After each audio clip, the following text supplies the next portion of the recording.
ओर से धमकी देने की 2 वारदातें सामने आई हैं। पहली वारदात सांकड़ा थाना क्षेत्र की है, जहां एक शिक्षक मनेंद्र चौधरी को पिछले 3 दिनों से अलग अलग नंबर से धमकी भरे फोन कॉल्स आ रहे थे और बदमाशों की ओर से 20 लाख रुपए की रंगदारी मांगी जा रही है।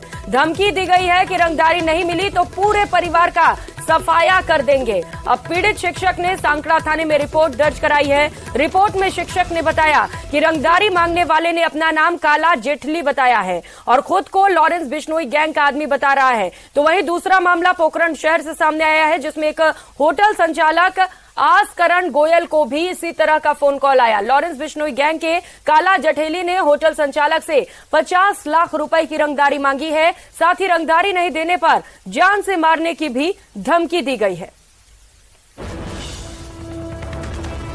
तो लॉरेंस गैंग एक बार फिर से एक्टिव हो चला है और रंगदारी मांगने की धमकी दे रहे हैं, पैसे मांगने 50 लाख की।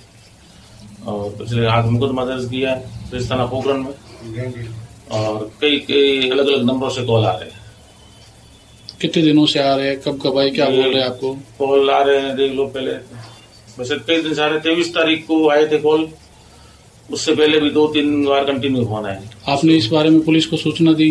FIR दर्ज करा दी।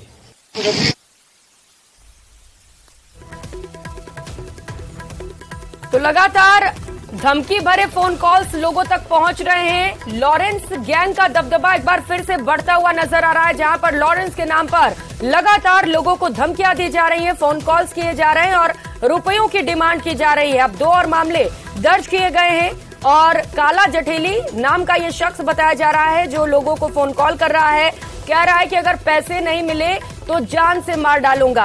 अब इसे लेकर थाने में शिकायत दर्ज कराई गई है। पुलिस तफ्तीश में जुटी हुई है, लेकिन बड़ा सवाल यह है कि अपराधी इतने बेखौफ कैसे हैं? अपराधियों के हौसले दिन ब दिन इतने बुलंद कैसे हो रहे हैं? पुलिस की ओर से दावे किए जा रहे हैं कि आमजन में विश्वास, अपराधियों में खौफ, लेकिन जिस तरीके से लगातार इस तरीके की घटनाएं बढ़ती चली जा रही हैं, कई सारे सवाल खड़े हो रहे हैं। लॉरेंस के नाम से एक बार फिर से धमकी मिली है और धमकी देने के साथ साथ जान से मारने की भी धमकी दी गई है, रुपयों की डिमांड की गई है। अब पुलिस इस मामले पर कब तक कामयाबी हासिल कर पाती है, कब तक आरोपियों की गिरफ्तारी हो पाती है, कब तक इस गैंग का भंडाफोड़ कर खुलासा कर पुलिस गैंग के सभी लोगों को गिरफ्तार कर पाती है, ये देखना होगा। सावलदान हमारे साथ सहयोगी जुड़ चुके हैं। सावलदान, लगातार इस तरीके की खबरें आम हो चली हैं, जब धमकी मिल रहे हैं, रंगदारी मांगी जा रही है और जान से मारने को भी कहा जा रहा है। क्या कर रही है पुलिस मामले पर? देखिए प्रियंका, कल एक शिक्षक को लॉरेंस गैंग के लोगों ने धमकी दी थी। इसके बाद उन्होंने पीड़ित ने सांकड़ा थाने में जाकर अपनी सूचना दी थी कल। और शाम के वक्त पोखरण की प्रसिद्ध होटल है आशापूर्णा के जो संचालक है आसकरण गोयल को धमकी दी और 50 लाख की रंगदारी मांगी है। रंगदारी नहीं देने पर उसके परिवार से जान से मारने की लगातार धमकियां दी जा रही है। प्रियंका, सावलदान, धमकियां तो मिल ही रही हैं, कई सारे सवाल भी खड़े हो रहे हैं पुलिस की कार्यशैली पर, क्योंकि पुलिस कहती है कि अपराधियों में खौफ होगा, लेकिन खौफ कैसे होगा जब तक गिरफ्तारी नहीं होगी? क्या नंबर ट्रेस कर पाई है पुलिस?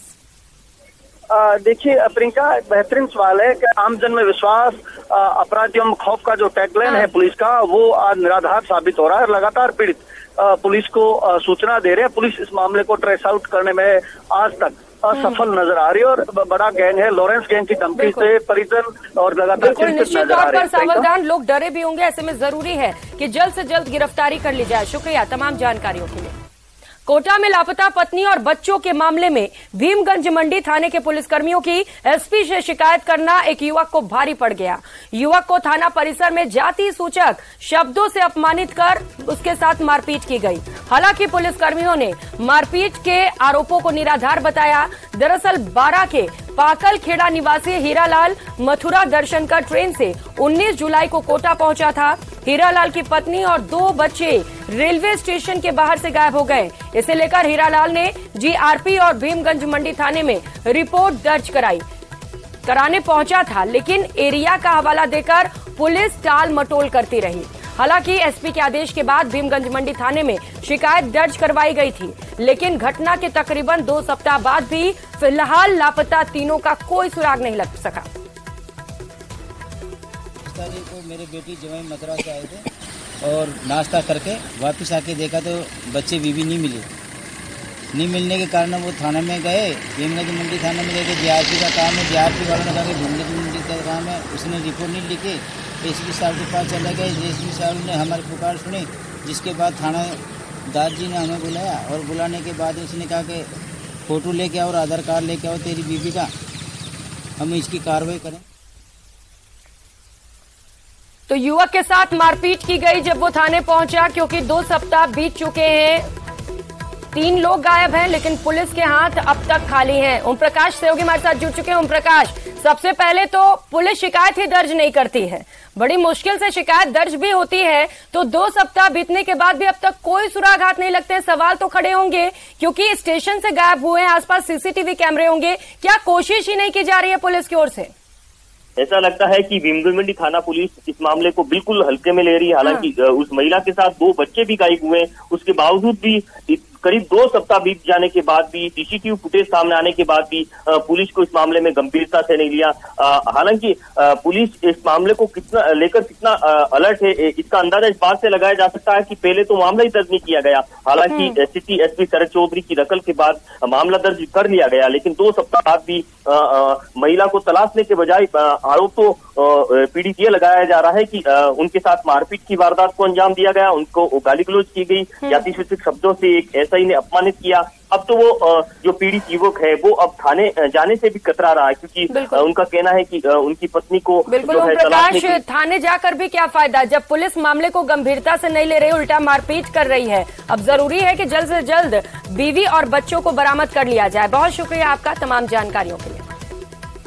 और अब बात अजमेर की, जहां माखोपुरा स्थित आईटीआई में पढ़ाने वाले शिक्षक प्रतीक उर्फ तरुण ने सुसाइड कर लिया। प्रतीक का शव कमरे में लटका मिला। 6 महीने पहले प्रतीक की सगाई हुई थी। परिजनों की मौजूदगी में सिविल लाइन थाना पुलिस ने शव को उतरवाकर JLN अस्पताल की मोर्चरी में रखवा दिया है। मृतक के पास सुसाइड नोट भी मिला है, जिसमें मृतक ने लिखा है कि वो अपनी इच्छा से मौत को गले लगा रहा है। ऐसे में उसके परिजनों को परेशान नहीं किया जाए। फिलहाल पुलिस पूरे मामले को लेकर जांच में जुटी हुई है। नंबर 2 में तरुण कुमार उर्फ प्रतीक कुमार सिंगोदिया द्वारा सुसाइड कर लेने की सूचना मिली थी। इसलिए मौके पे गए तो उससे पूर्व घर वालों ने डेड बॉडी को उतार करके हॉस्पिटल ले आए थे। अब डेड बॉडी को JLN घर में रखवा दिया है। रात्रि का समय हो चुका है, सुबह पोस्टमार्टम की कार्रवाई। तो शिक्षक प्रतीक ने आत्महत्या कर ली है। सुसाइड नोट में सिर्फ इतना लिखा हुआ है कि वो अपनी इच्छा से आत्महत्या कर रहा है, घर वालों को इसके लिए परेशान न किया जाए। लेकिन इसमें ये नहीं लिखा हुआ है कि आखिर प्रतीक आत्महत्या क्यों कर रहा है, क्या वजह इसके पीछे। इन तमाम सवालों को लेकर पुलिस अब जांच में जुटी हुई है। घर वालों से भी पूछताछ की जा रही है। अभी तक पता नहीं चल सका है कि आत्महत्या के पीछे वजह क्या रही होगी, लेकिन बताया जा रहा है कि महज 6 महीने पहले ही उसकी सगाई हुई थी और प्रतीक ने अब आत्महत्या कर ली है। आखिर किस बात को लेकर वो परेशान था जो उसने इतना बड़ा कदम उठा लिया, ये फिलहाल जांच का विषय है। सबके पास से सुसाइड नोट मिला है और इसी नोट के आधार पर पुलिस अब पूरे मामले को लेकर छानबीन में जुटी हुई है। तो अजमेर से ये बड़ी खबर आपको बता रहे हैं, जहां पर एक शिक्षक ने सुसाइड कर ली है और शव के पास से एक सुसाइड नोट भी बरामद हुआ है। पुलिस ने मौके से साक्ष्य भी इकट्ठा किए हैं।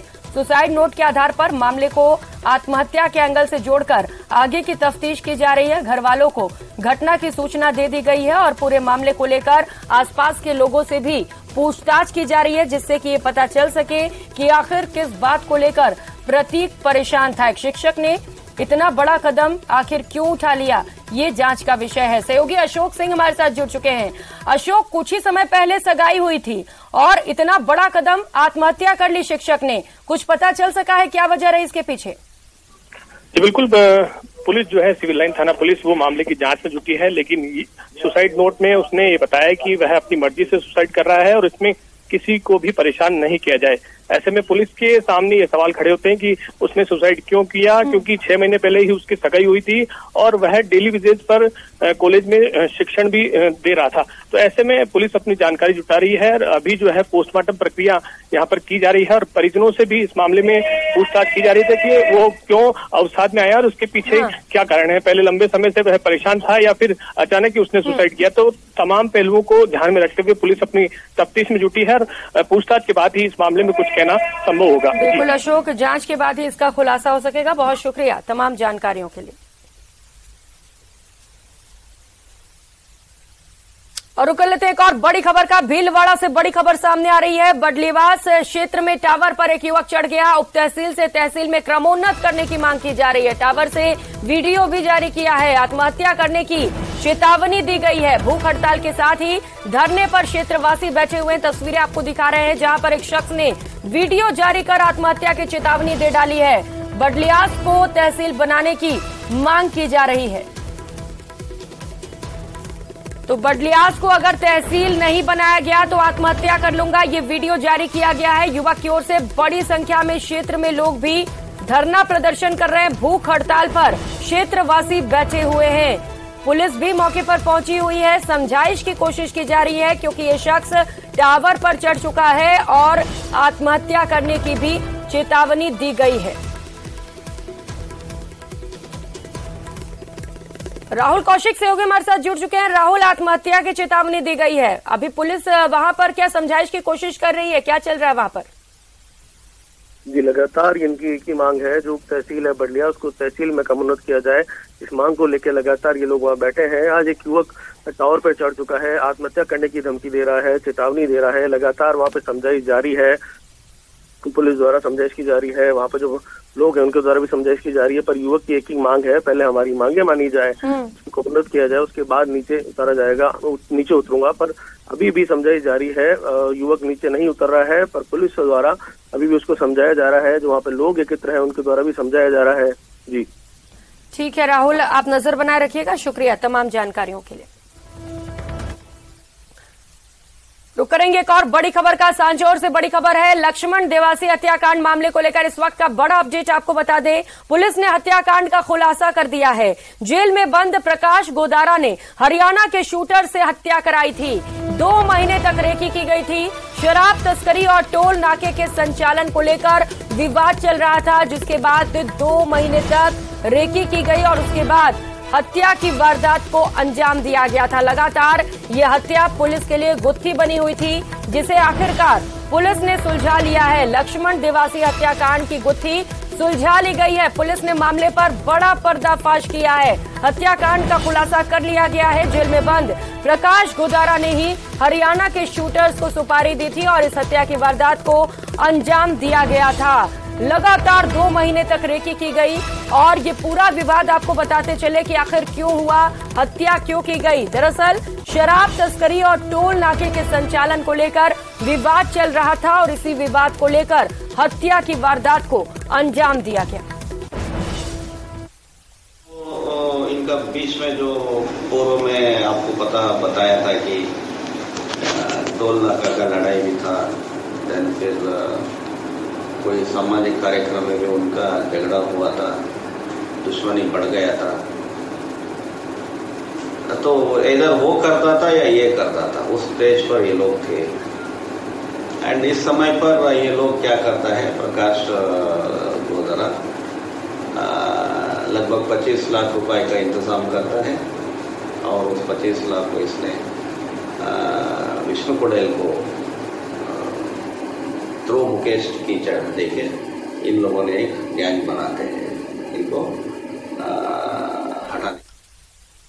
और रुक करेंगे इस बीच में एक और बड़ी खबर का। जयपुर से बड़ी खबर सामने आ रही है। जयपुर हेरिटेज नगर निगम से जुड़ी इस वक्त की बड़ी खबर आपको बताते चले। हेरिटेज नगर निगम में कार्यवाहक मेयर की नियुक्ति प्रक्रिया तेज कर दी गई है। विधायक रफीक खान ने यूडीएच मंत्री शांति धारीवाल से मुलाकात की। किशन पोल विधानसभा क्षेत्र से पार्षद रेशमा बेगम कुरैशी, नसरीन बानो का नाम इस वक्त सबसे आगे चल रहा है। आदर्श नगर विधानसभा क्षेत्र से राबिया बहन गुडेच का नाम आगे है। तो वहीं कार्यवाहक मेयर को लेकर डीएलबी निदेशक ने संकेत जारी कर दिए हैं। जल्द ही कार्यवाहक मेयर के नाम का ऐलान किया जा सकता है। कार्यवाहक मेयर लगाए जाने के मामले में यूडीएच मंत्री की मंजूरी का इंतजार किया जा रहा है। आज कार्यवाहक मेयर के संबंध में ऑर्डर भी जारी हो सकते हैं। वर्किंग कमेटियों के गठन को लेकर भी फैसला आने के संकेत मिले हैं। विधायक अमीन कागजी रफीक खान ने कमेटी के गठन को लेकर भी मंजूरी दे दी है। तो मुनेश गुर्जर के निलंबन के बाद अब कार्यवाहक मेयर कौन होगा, ये बड़ा सवाल है। और अब खबर निकलकर सामने आ रही है कि जल्द ही कार्यवाहक मेयर के नाम का ऐलान किया जा सकता है। तो यूडीएच मंत्री के फैसले का इंतजार है। जैसे ही वो इस पर फैसला लेते हैं, तुरंत कार्यवाहक मेयर का ऐलान कर दिया जाएगा। सभी पार्षद इस जुगत में लगे हुए हैं कि उन्हें कार्यवाहक मेयर बना दिया जाए, लेकिन अब हमें थोड़ा और इंतजार करना होगा। कुछ ही समय में नाम का ऐलान किया जा सकता है। रोशन सहयोगी हमारे साथ जुड़ चुके हैं। रोशन, कौन कौन से नाम आगे चल रहे हैं कार्यवाहक मेयर की लिस्ट में? देखिए, जो जयपुर हेरिटेज नगर निगम है, इसके अंदर कार्यवाहक मेयर की नियुक्ति को लेकर जो प्रक्रिया है वो चल रही है। इस पूरे मामले के अंदर यूडीएच मंत्री शांति धारीवाल से, जो आदर्श नगर से विधायक हैं रफीक खान, उन्होंने भी यूडीएच मंत्री से मुलाकात की है। और इसमें नामों की बात की जाए तो किशनपोल विधानसभा क्षेत्र से रेशमा बेगम कुरैशी का जो नाम सामने आ रहा है, इसके अलावा नसरीन जो बानो है, इनका भी नाम कार्यवाहक मेयर की जो दौड़ के अंदर कहीं ना कहीं सामने आ रहा है। जो आदर्श नगर विधानसभा क्षेत्र से राबिया बहन गुड एज का नाम जो है वो सामने आ रहा है। कुल मिलाकर ये तय हो गया है कि इसमें जो जयपुर नगर निगम हेरिटेज जो है, इसकी कमान कहीं ना कहीं जो मुस्लिम वर्ग की जो महिला है उन्हें मिलने वाली है। इसी को लेकर, क्योंकि ये सबसे अहम माना जाता है कि जिस तरीके से विधानसभा चुनाव है उसके मद्देनजर देखते हुए 4 विधानसभाएं हैं। इसमें अंदर हवा महल विधानसभा क्षेत्र है, किशनपोल है, आदर्श नगर, सिविल लाइंस का इलाका है। इसमें करीब 3.5 लाख ऐसे जो वोटर हैं जो मुस्लिम वर्ग से ताल्लुकात रखते हैं। ऐसे में सरकार की इसके पीछे एक ये भी है कि जो मुस्लिम जो वर्ग है उसे साधने की कोशिश है। लंबे समय से मांग की जा रही थी कि जयपुर जो हेरिटेज नगर निगम है उसमें मेयर की जो कमान है वो मुस्लिम समुदाय को मिलनी चाहिए। ये तीनों नाम सबसे आगे है। तीनों नामों में से सरकार संभवतः दोपहर तक जो मुहर लगा सकती है कि इसमें से कार्यवाहक मेयर की जिम्मेदारी किसे दी जाती है। देखिए, कार्यवाहक मेयर की जिम्मेदारी की बात में ये बनता है कि इस पूरे प्रकरण के अंदर जिस तरीके से मुनेश गुर्जर का निलंबन किया गया है, इसकी जो न्यायिक जांच है वो दे दी गई है। न्यायिक जांच के बाद में डिसाइड ये होगा कि मुनेश गुर्जर को बर्खास्त किया जाता है या बहाली की जाती है। उसके बाद में ऐसे में अभी तक ये जो कुर्सी जो खाली चल रही है, इसमें कार्यवाहक मेयर की जो नियुक्ति है वो पहले जो 60 दिन के लिए होती है। ऐसे में अगर जरूरत पड़ती है तो सरकार उसे एक्सटेंड करती रहती है।